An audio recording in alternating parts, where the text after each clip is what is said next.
మహబూబ్నగర్ పట్టణంలో ఎన్నో సంవత్సరాలుగా జర్నలిజమే వృత్తిగా ప్రజా సమస్యల పట్ల అవగాహన పెంపొందించే కార్యక్రమం, ప్రజా సమస్యలను అధికారుల దృష్టికి, రాజకీయ నాయకుల దృష్టికి తీసుకొచ్చే కార్యక్రమం, ప్రజల కోసం పనిచేస్తున్న అనేక మంది జర్నలిస్టులు వాళ్ళ కోసం పనిచేస్తూ సొంత విషయంలో, కుటుంబ విషయంలో ఆలోచించకుండా ఇబ్బంది పడుతున్న సందర్భాలు చాలా చూస్తూ ఉన్నాం. చాలా మంది జర్నలిస్టులు విధి నిర్వహణలో ప్రమాదవశాత్తు చనిపోవడమో లేదా వ్యాధిగ్రస్తులై చనిపోవడమో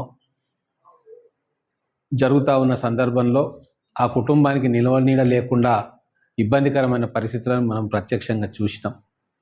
అందుకే జర్నలిస్టుల బాధలు అర్థం చేసుకొని మన వంతు సహాయంగా మనం కూడా ఏదో ఒకటి వాళ్ళకు చేయాలి, వాళ్ళలో కూడా ఆత్మస్థైర్యాన్ని అలాగే ఐక్యతను పెంపొందించాలి అని చెప్పి వాళ్ళ సంక్షేమ సంఘం ఒక నిధిని ఏర్పాటు చేసుకోండి, దానికి నేను ₹1,00,000 ప్రతి నెల కూడా ఇస్తాను అని చెప్పడంతో వాళ్ళందరూ కూడా అందరినీ సంప్రదించి ఒక 15 మందితోటి జర్నలిస్ట్ సంక్షేమ పాలమూరు జర్నలిస్ట్ సంక్షేమ సంఘం అని పేరు పెట్టి ఒక సంస్థను ఏర్పాటు చేసి దానికి ఒక బ్యాంక్ అకౌంట్ని ఏర్పాటు చేసుకొని అధ్యక్షులుగా వాకిటి అశోక్ కుమార్, కార్యదర్శిగా మల్లు మసూదన్ రెడ్డి, కోశాధికారిగా రఘు, అలాగే ముఖ్య సలహాదారులు, ఉపాధ్యక్షులు, సహాయ కార్యదర్శి, కార్యవర్గ సభ్యులు అని చెప్పి ఒక ఫుల్ ఫ్లెజ్డ్ టీంని 15 మందితోటి వేసుకున్నారు.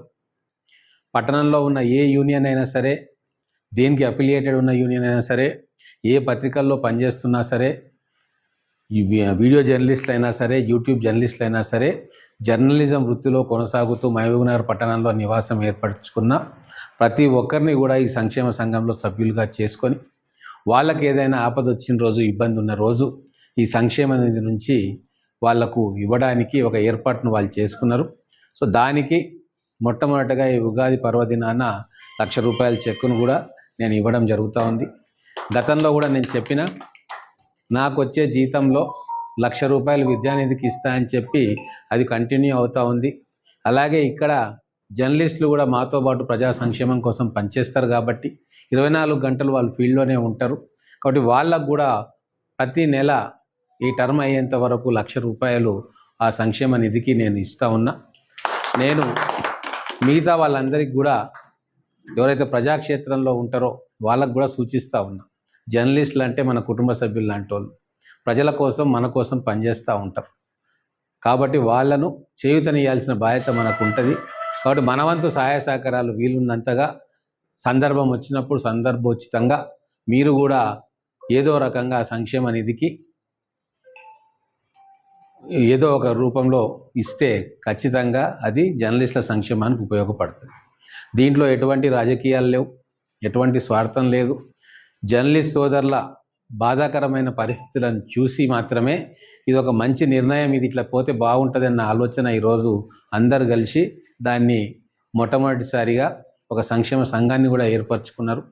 దీనితోటి జర్నలిస్టులు అందరిలో కూడా ఐక్యత రావాలని చెప్పి నేను కోరుకుంటా ఉన్నాను.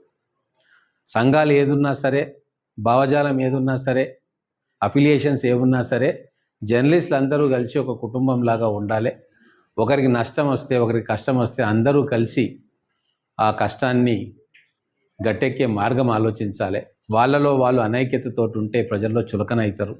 కాబట్టి అందరూ ఏకతాటిగా ఎన్ని సమస్యలున్నా కూర్చొని మాట్లాడుకునే ఒక పాజిటివ్ వాతావరణాన్ని క్రియేట్ చేయాలని చెప్పి తెలియజేసుకుంటూ, ఈ సంక్షేమ సంఘం ద్వారా అర్హులైన అందరికీ కూడా ఎంతో కొంత ఉపశమనం పొందే విధంగా మీ ఆర్థిక సాయం ఉంటుందని చెప్పి భావిస్తూ నాకు ఈ అవకాశం వచ్చినందుకు, మీ సంక్షేమంలో నేను కూడా పాలు పంచుకుంటున్నందుకు సంతోషంగా ఉంది.